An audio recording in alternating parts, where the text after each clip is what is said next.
Champ select here. Orianna taking away some of the more stable picks off the board. Yone did not show up in our first game despite how popular it has been in Champions Queue and Solo Queue, but Tristana, Yone, conventional AD options off the board. Okay, fine. And Skarner, both available right now. I like the respect being shown towards the mid laners. Orianna for Faker makes a lot of sense. Yeah. He recently acquired a skin on the champion.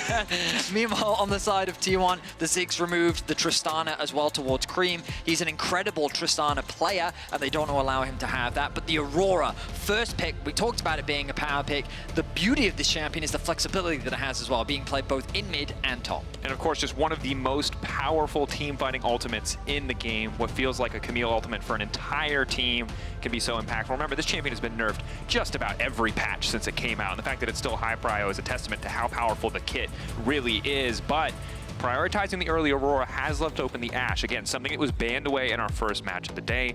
Generally a champion who gets lane prio against the vast majority of matchups. And with Aurora locked in, Nico now coming out. Remember, Aurora, as you highlighted, a flex. Top lane Nico, not something we see as much, but is something that has been played historically. Yeah, naturally, my assumption would be that this is for carrier in support, but the beauty of the champion is it is flexible. We know Faker's played it before. Zeus is no stranger to bring out in the top lane as well. So a bit of flexibility on the side of T1, perhaps an introduction to the meta, maybe an answer to Aurora that they've prepared for us. We'll have to wait and see as the draft continues. The Jhin going to be locked in for the side of top esports over towards Jackie Love. And now they round out with a support of their own. But they want to grab that jungler because, you know, in the previous game, Skarner and Vi instantly locked in from both BLG and MBK. But so far in this game, that jungle priority has fallen to the wayside. Debates here on They're what the option is going to be. The flexibility immediately, lock in the Renekton for 369.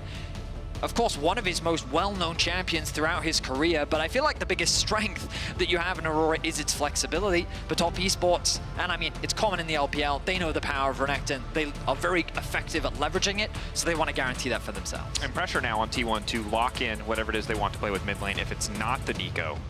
Because if they don't, they'll likely be banned away in the next phase. However, instead, the focus is going to be on counterpicking the top side of the map. Zeus with the Jax into 369 and Renekton. Classic top lane matchup, but unlike a lot of the matchups we see, this is one where the Jax eventually is going to be a tough task to deal with. Early on, we know how impactful the Renekton could be, how strong he is overall, but the later we go, the scarier and scarier that Jax becomes, especially on a side lane. I wonder if T1 will get rid of something like a Jarvan.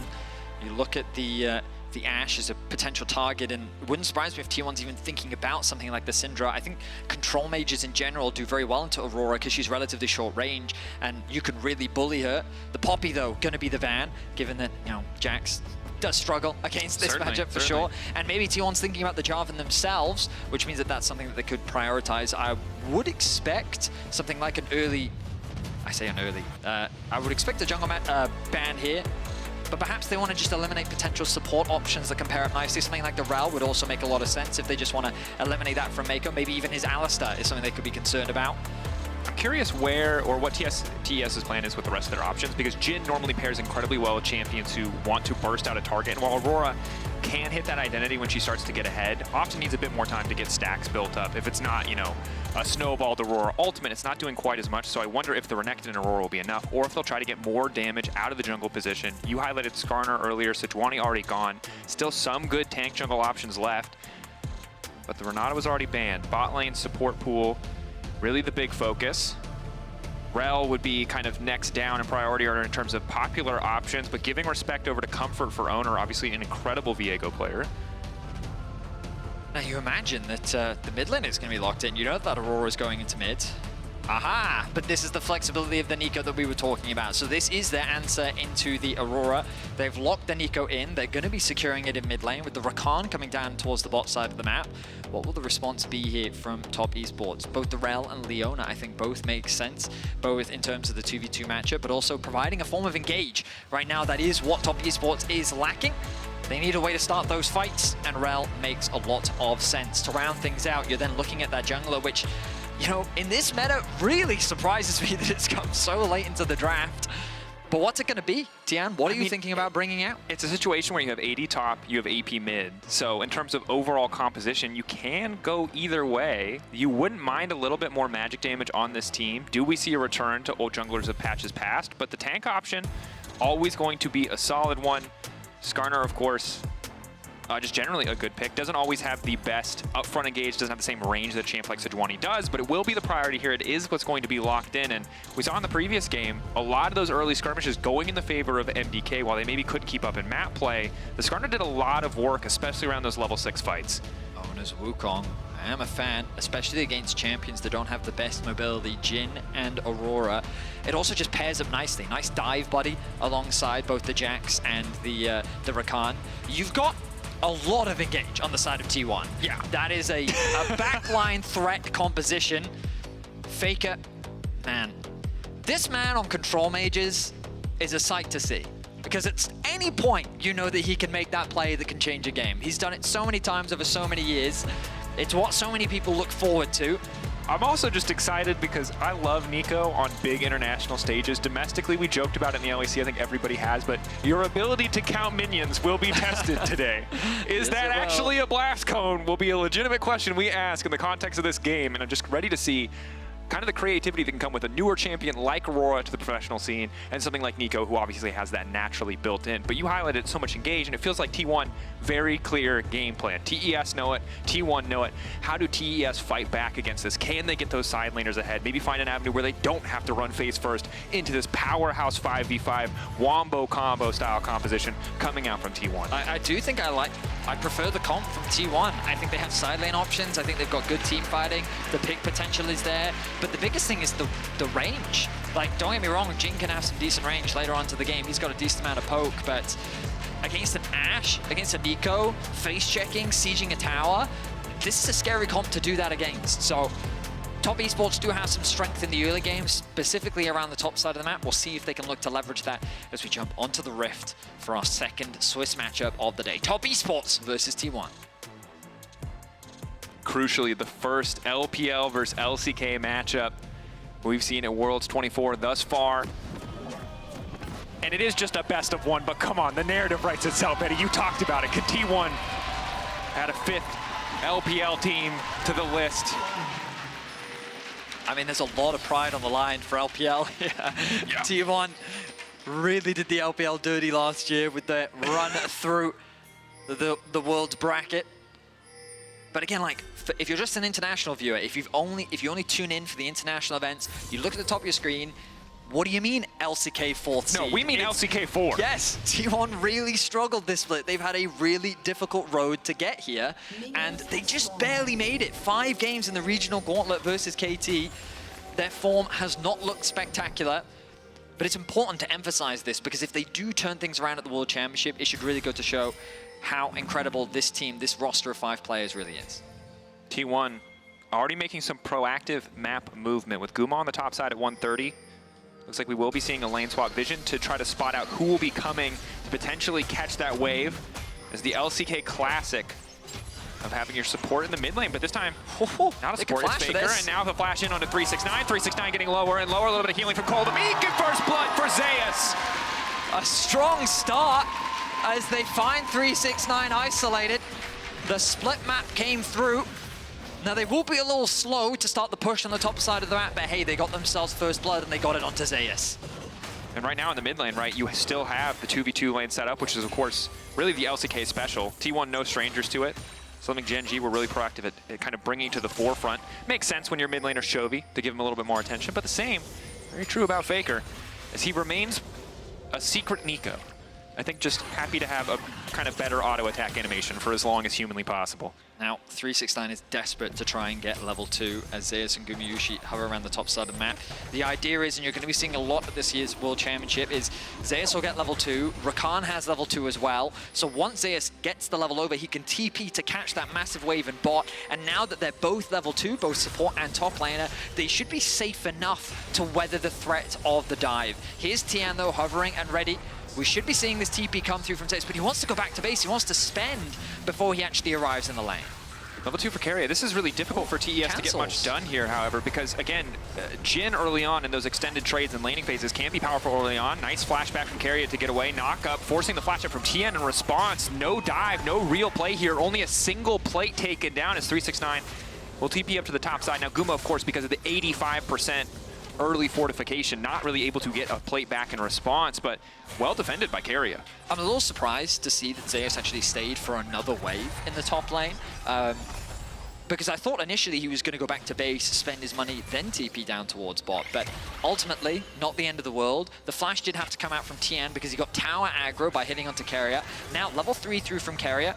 The base actually going to come through from Zeus. We imagine the same thing is going to happen from Gumayusi in the near future. But I say that, look at the top lane right now. He is just bullying out 369 in the Renekton. No flash means that he can just chip away at his HP bar. Level 3 now comes through. Just being zoned away from so much XP. Luckily, as you highlighted, does have the level 3 now. Things will get a little bit easier if he can get on top of Guma. You know, he'd be in a better position, but with Guma still having cleanse and both of them being flashless, the kill pressure that 369 brings to the table is much, much lower. And in the bottom lane, they're just now able to crash that wave. JackeyLove luckily hasn't had to burn a biscuit yet, but he's running out of mana just trying to sustain that push. Ona continues to split mash.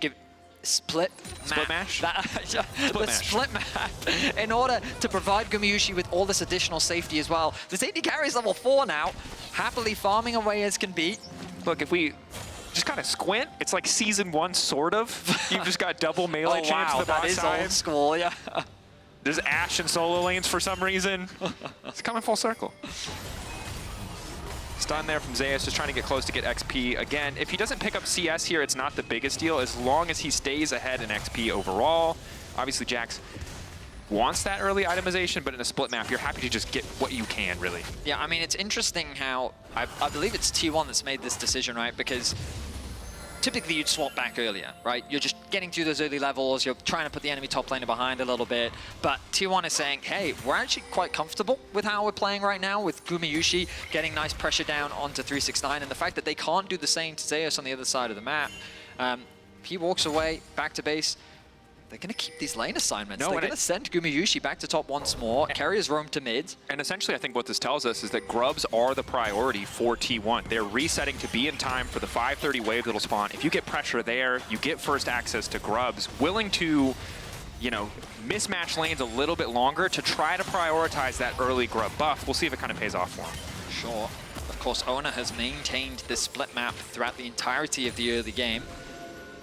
Ultimately, all of the shenanigans haven't really resulted in a significant gold advantage outside of the fact that Zeus did get first blood. That's kind of where a lot of the lead is sitting right now. Gumayusi is a little bit behind in terms of farm, partially because he was late to the first wave. A level 5 now for the Ashe, and yep, 369 is upset that this is his lane opponent. And look, he can't, there's nothing he can do about this. He can't come face check these grubs. So grubs are getting picked up. The response, of course, on the opposite side for TES is to go for this Drake, which makes a lot of sense, but ultimately grubs have been higher priority for the LCK just about the entire year. So not surprising to see T1 look for the top side on this side of the trade. And now, after securing the grubs, they have numbers advantage top side, so they can start threatening those plays, start threatening a potential dive. No level 6 secured yet for 369 means that he's not going to have his ultimate available. You can see Ona making his way into the top side jungle once more as top esports secure the first dragon of the game. Zeus spotted on a ward. Cream now needs to be careful. Nice hop out to safety. Pretty easy for him to escape, but running relatively low on mana. Mako, we'll see if he wants to help him push this wave in, but all of T1 collapsing on the top side now. Basically, Zeus saying, I know I'm at risk of a dive on the bot side of the map, so I'm not even going to bother sticking around. Instead, I'm going to group up with my team, threaten a potential dive, but also he's in a position to catch this wave. They hand 2 plates over to Gumayusi. He can now look to reset and path back towards bot if he wants to. And the XP just going to be shared between the two of them. Overall, I think T1 has managed this very patiently, very well in terms of the early game. 369 in a similar position, knows that he can't go to the top side of the map, so he's getting what experience he can. They are chipping away at this tower, leveraging the strength of the grubs. The total number of plates exchanged so far is even, but here becomes the 4th. And I think the big thing here is that Jhin is not great. Normally in these lane swap circumstances, when JackeyLove gets so much time in isolation, you'd expect him to get more, but because he's on Jhin, he doesn't really shred through those plates, and because we're past 5 minutes, the top lane fortification that might have balanced things out for the first few minutes, no longer in his favor. So first tower taken, great use of the grub buff. TES committing a lot of members here to the mid lane, but overall, T1, 2,000 gold ahead. They didn't even get this another plate in the bot lane, by the way. Jhin just couldn't. Jhin! Yeah. It's Jhin realm. They don't do anything, man, to the tower. They don't have backup either. You're not going to beat Jax Ashe on a tower taking contest. You are not. Now Gumayusi returns to the bot lane. Again, he is a little bit behind in CS, he's a little bit behind in XP, but the gold, because he secured that first tower, that's really where you're starting to see that discrepancy build up. 369 not able to leverage the strength of Renekton whatsoever. And while over in the LPL, it's been consistently a high priority pick because of its strength in lane and its versatility in the mid game, T1 are making the champion redundant given these early lane swap shenanigans. And the Aurora, the first pick priority here for the side of TES, really hasn't done much. Cream fine in the individual 1v1 trades, but very little of this lane has been a 1v1. Okay, Zeus, he's just running around taking plates. He's like, I got my passive up, I'm gonna hit the tower, get a plate, and then I'm off. They're going to kick this man out of the buffet. He's been eating plates for 3 hours, so that's clearly against the rules. Okay, we know it's all you can eat. It's all you can eat is more of, it's a theoretical thing. But no one actually eats all that they can eat, no. Okay? So it's like, but there's a plate, man. I There's gotta eat it. Looks like he's only got 5 more minutes. Look at this wave, man. It's perfect timing. In game 1, we talked about how BLG weren't wasting any time with their map movements. Sure. And I think you need to give the same credit to Zeus in this situation where he's just really trying to maximize what he can. Knock up in, arrow to follow, cleanse out, but it's a little bit late. Immediate coming in from Jackie Love, taken down. Gumayusi now trying to run the charm to interrupt anything else coming in from Tian. Guma likely to fall here. Ulti is there. Probably just a 2 for 2 in the end, but more members used by the side of TES to make that play happen. Keria trying to escape. Owner now stepping forward in the end. Still able to find a pretty even trade. A trade of life between the AD carries, but Gumayusi and Keria ultimately getting a 2v2 kill, which is huge for them. They get the cleanse out from Jackie Love. He isn't forced to expend the flash, and if it weren't for the presence of Tian, that play could have gone much worse. But overall, as you rightly said, 1 for 1 on the bot side of the map. Nicely though, Owner pulls the wave up into the river, which means that they now have a slow push heading towards that bot side of the map. We turn our attention back towards it again. Nice side set from Gumayusi. The knock-up comes through. He cleanses the CC, but he's still in the airborne. Nice flash out from Guma means that he's still able to get the kill. But at this point, he's just ran out of tools. He doesn't have flash, he doesn't have cleanse. And Tian is able to lock him down and secure the trade back kill. And if you fall behind in a trade against the Rakan Ashlane, they do just have so much CC. Even if he hadn't cleansed in mid-air, there's no real immediate pressure for Keria to charm to find that lockup. So well played by T1. And now it gets a lot harder for TES to get involved in the bottom side of the map. We did see right as we went into the replay, reassignment of Jackie Love into mid lane. And now T1 quick to try to punish the side lane focus. Cream, instant ult. Nice use of the ultimate. We've been seeing that more and more around the world. But Cream doesn't panic. Uses the ultimate, not forced to expend the flash. Of course, T1 priority on the place. They're threatening the dive. A lot of TPs. They are ready to dive this. 369, Renekton, how strong is it? So much CC. He lives for a little bit of time, but the wave is basically deleted. T1 happy to have the donated kill. I don't think 369 was ready for everyone on T1 to be there. But look at the map state. Typically when you're investing this much into a play, you're worried about the cross map, but they don't have the wave pushed in top. T1 had already secured that. It's Jin in the mid lane again. You really can't trade much. And it's the plate merchant, Zeus. He's on the bot lane. He's there to get more plates for himself. He just keeps eating. He's 1.1k gold ahead. And I did not think the major story of two international titans, TES and T1, would be about Jin trying to take towers and not being very good at it, but a reminder as to why Jin, I think in these lane swap scenarios, or in scenarios where you're playing a much more active map where you're constantly reassigning, can feel really lackluster. He just doesn't do enough. We're not even close to 14 minutes. Top tower gone, bot tower gone. Of course, the good news for Top Esports is they deny the 6 scrubs and they set themselves up with 2 dragons. However, in terms of the gold, T1 have set themselves up beautifully for a very powerful mid-game. These first items are already coming through. The Trinity Force very nearly completed for Zeus. There's a pushed-in bot wave. He's going to be able to catch that as well. Top Esports are just being run around the map, and we talked about the composition and how I kind of favored T1's comp just because of their backline access and the number of threats that they have. This situation doesn't make things any easier for Top Esports. I think the good news for Top Esports is Jackie Love's finally completed that static. His wave clear is going to be a bit better. They should be able to play a little bit more around Prio, at least some of these lanes, but need to see what Cream can do as well. Finished Malignants. Can he find angles with the ultimate to get picks on side lane? Because we know T1 just have so many tools. If you misstep, it's so easy for them to find these picks, to find these angles. It takes a little bit more work from TES to find those picks or find those setups on fights. Bit of a dance between the supports as they battle over the control wards. Now, the Faker minion coming in. Instant Wukong ultimate. Faker now going to fall between worlds, but there's just nowhere to go. Mako trying to find the counter engage, but it might not matter. Still in the midst of everything. Tian is so damn tanky. They weren't ready for that.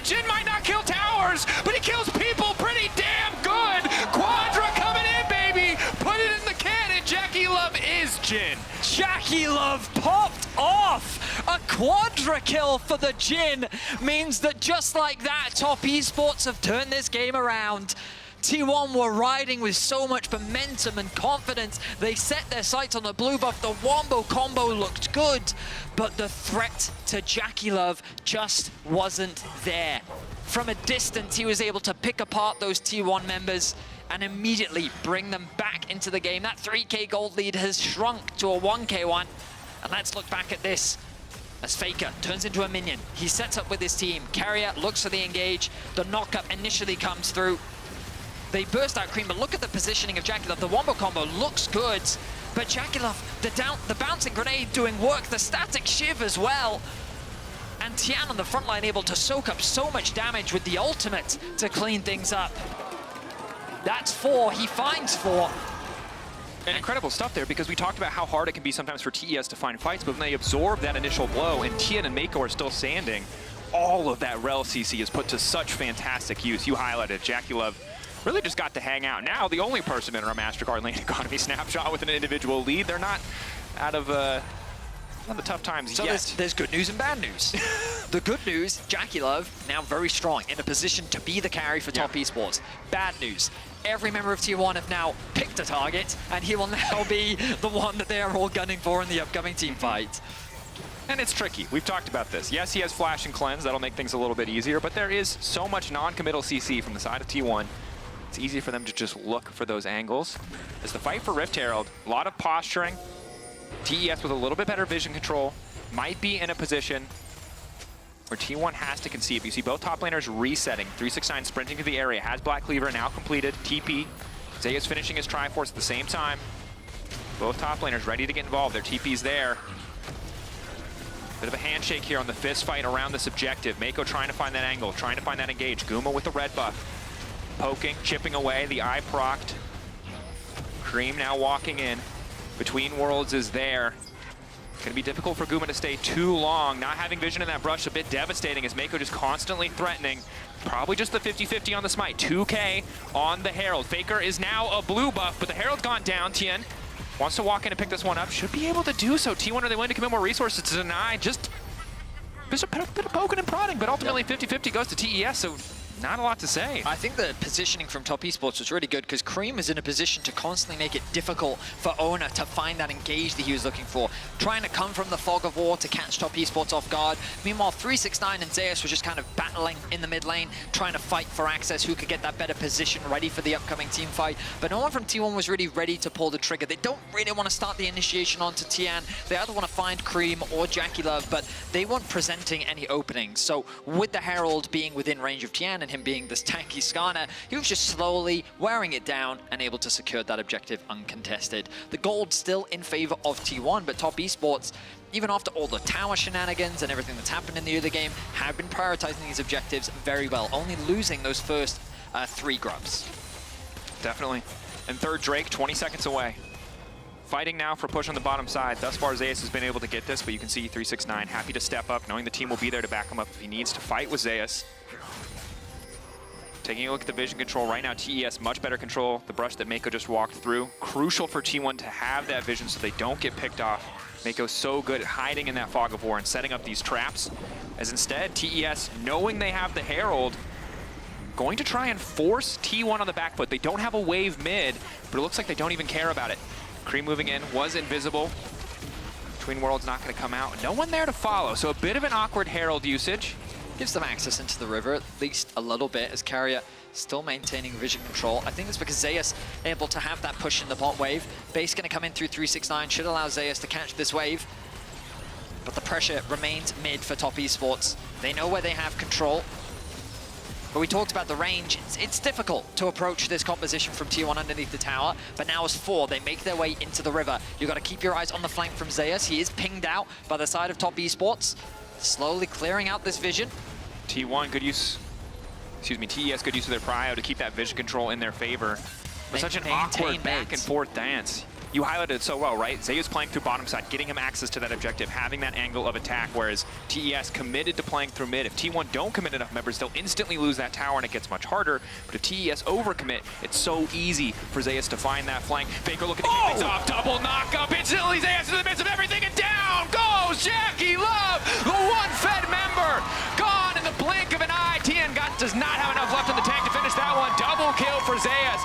T1, incredible fight. Faker truly is timeless.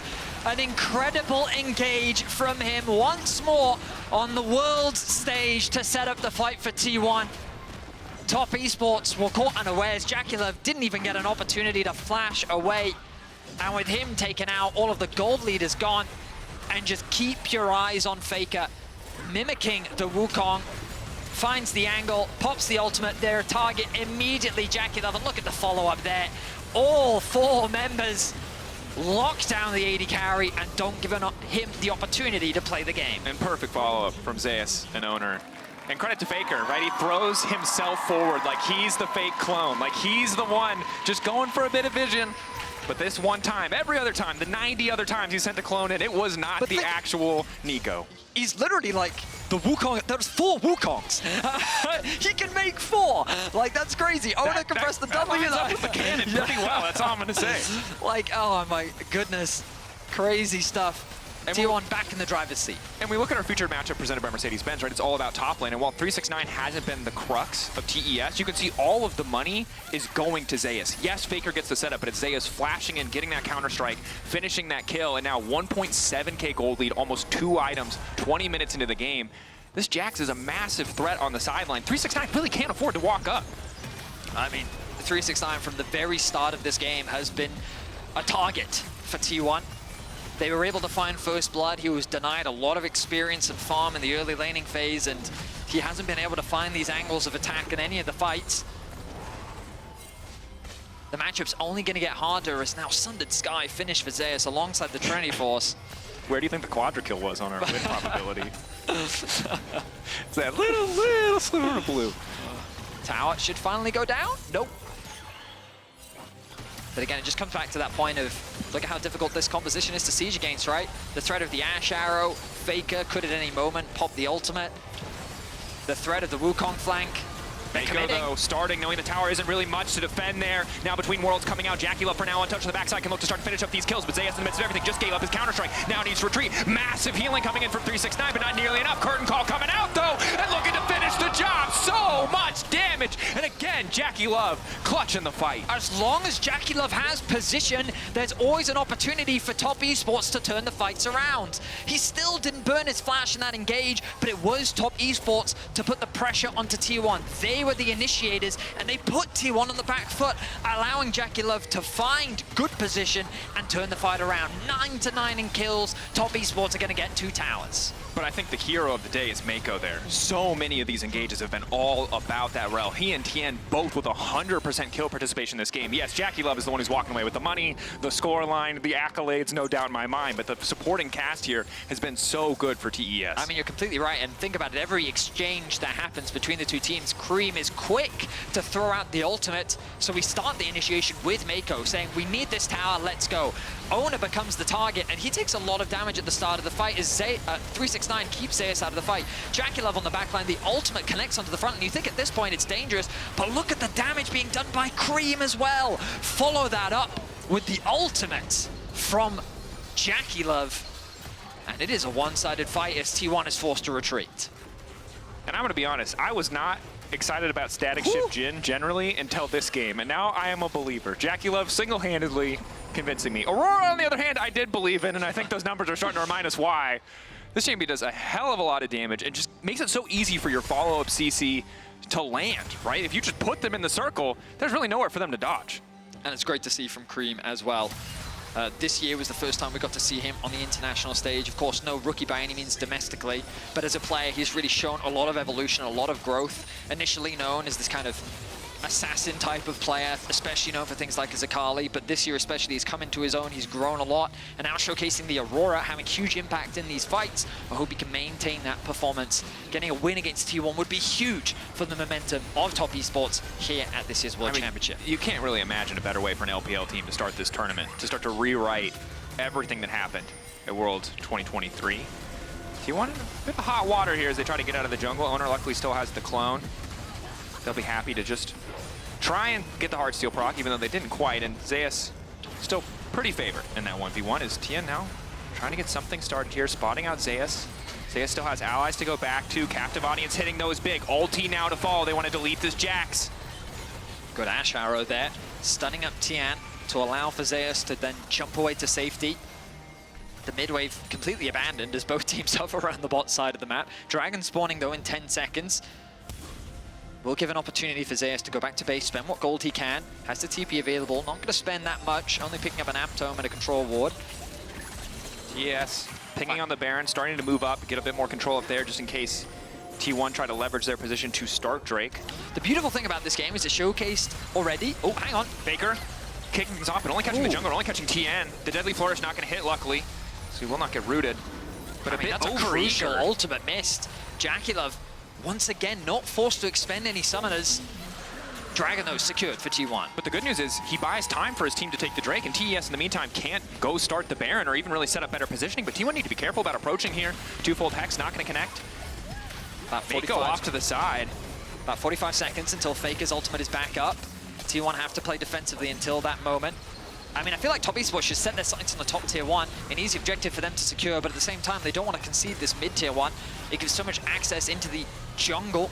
You don't really want to give it away completely for free. But it does look like Top Esports slowly shifting their attention towards that top side of the map as Reset's starting to come through. But they're cautious about the potential Baron. T1, they don't have any vision. And T1 have a pretty quick Baron, all things considered. TES much slower. T1, of course, I mean, historically, they had that year where they were just the 20-minute Baron team. And I think it's something that has to be in the back of TES's mind as they go for these resets. T1 Barons is still a thing. I think it's less, for a while it was like the thing. I think it's less emblematic. Still in the toolkit though. Something they're gonna have to respect. Guma catching the mid wave, resets now coming out. Prio in the bot lane will be responded to by TES. And the next big objective is this Baron, and T1 looking to clear out some of this vision, potentially set a trap. Crucially, the Infinity Edge done for JackeyLove is a huge power spike. Bit of an interrupt there onto Carrier, but of course, on this Rakan, he should be able to get away to safety. That tower in the mid lane so low as Faker turns his attention towards top creep. Does have a bit of an experience advantage over Faker. If he's able to catch that top wave, he'll be a full level over him. Faker's been over-grouping a lot to set up for plays with his team. But Zeus comfortably winning this matchup now. Flash, nice reaction from 369. Does, of course, expend that summoner spell to get away to safety. The trade in vision, the back and forth. Neither team confident in setting up for Baron. I'm going to be honest. The 26-minute, 0 gold difference between two teams, this is what World is about. I'm sorry, what was even more beautiful was that it was a period in time where the gold at the top of the screen was 4-4-4, 4-4-4, and I just feel like the Jin would be proud of that moment. I'm just saying the Jin fans are eating good this game. Most certainly. You got a quadra kill, 4s across the board. Yeah. All right. We're setting up for the Baron, and as you talked about, Top Esports are hesitant to just start it off because they have Jin. And as we've already learned this game, people, he kills very good. Everything else, yeah. Unfortunately, you know, we're in season 14. Only 4 bullets. He has to reload. Yeah. Crazy what they do. But he is in a very powerful position. And I mean, 3.5 The thing is, what I will say is Top Esports, I feel, have very easy objectives on the maps to play for. On the maps, on the map. They're pinging out the bot tower right now, and I think that that is the easiest one, given how low HP it is. But also, I'm sure they'd love to secure that top tower as well. They were able to get 2 in the mid lane, but these tier 1s are crucial because it just makes it easier to move into the enemy jungle, it certainly does. And it allows you to get deeper push on these side lanes, which buys you more time to then regroup and then look for plays on the map. But I think you can see that 369 doesn't want to overcommit on side. He doesn't have TP. They don't want to send Cream to go up against the Jacks, and it puts them in this awkward situation where, yes, they finally get the tower, but it took a lot longer than they would have liked. Now the setup, though. Line of skirmish drawn. Tien just looking to bully his way in. Certainly has a big enough health bar. TES taking control of the area. They have mid push. Guma going to respond. Some of this vision will get cleared out. The dance, the classic Baron back and forth. You push, you take what vision is there. Maybe you can start it, but neither side really with a big enough advantage on side to begin that objective. It's been a very tense affair for the last 5 minutes or so. Neither team has tried to force that fight, but of course the Dragon now a minute away. This will likely be the next big objective that both teams set their sights on, and the fight there could even determine the Baron, depending on how one-sided of an affair it could be. Faker very far away from level 15. A little bit behind in terms of gold. As we look towards the bot side of the map, there's about a 1k gold lead still for JackeyLove. Experience, though, pretty even. Yep. And Gumayushi still comfortable when it comes to itemization. And again, a lot of the reason the gold is close is because Guma was able to get so many plates early on, whereas Jackie really was not. It's the kills that have balanced things out for him. As we get later, I think, you know, Mountain Drake, not always my favorite to see, but I think when you have a Wukong against so much physical damage, when he naturally already gets so much armor for free, Jackie Love has to continue to play these fights excellently because Owner has a very easy time to just ignore so much of the damage that Jackie Love can put out. Now, admittedly, getting closer to a completed armor penetration item for Jackie Love, but this next fight might still be a struggle to burst through Owner's health bar in isolation. TP's committed. And red pot for Owner as well. Wants the physical vamp. Carrier needs to be careful here. We'll get away to safety, leveraging the blast cone. Once again, Zeus with the push in bot allows T1 an avenue into the river while Top Esports maintain control around mid. They're going to start the objective themselves. T1 very split right now. TES, 5 members strong, giving respect to that clone. Last time the clone was the real thing, and they were caught off guard. This time around, they're not looking to take that risk. Carrier threatening. Zeus waiting behind, Contaxian off his support. Objective getting lower and lower, but they've already got it on the side of TES. T1 now going to go in to try to get the picks on 369, hoping that maybe they can get the Baron in the meantime, but TES are already out. Zeus now getting chipped away at. Not really much there to play, but Faker again trying to make the play happen. Instant follow-up coming in from Carrier. Zeus off to the side. They're going to look to delete 369, but Jackie Love is still standing tall. Zeus going in 1v1 versus Jackie Love, but he's all on his lonesome. And as long as that AD carry is standing, as long as that mid laner is standing, TES are winning the fight. Guma with nowhere left to go. The bullet doesn't even hit him. He's dead as it's flying. Shut down coming in. TES barreling down the mid lane. That is a 5-0 ace, and Dracos, they can look to end the game right now. Another fantastic play from Top Esports, and as long as the carries were left untouched, they were able to clean up the fight. I think that's gonna be it. So much of the early game was in control of T1. It felt like they come ahead in the lane swaps, but in the fights, TES have been better. The turns, T1 the ones who overextended in TES's jungle, giving those kills to Jackie Love costs them as TES take down T1. And in a statement game, the early game looked a little shaky, but you talked about it, Dracos, the support staff on the side of Top Esports, Tian and Mako, that jungle support combo. 100% kill participation for both of them. Cream, quick to drop the ultimates down when ready. I mean, great team fighting from them. Fantastic. As much as I love us talking about it, let's see what the analyst desk has to say about that incredible game 2. Well, it's coming up Jackie Love, and as a European fan, I've been on that side of things before, so I know how much it hurts. But what is particularly impressive to me is how it came off the back of a T1 that had that early game strategically They were looking completely good. in the bag. T1 was looking good for a lot of this game until they lost every fight consecutively. No, I think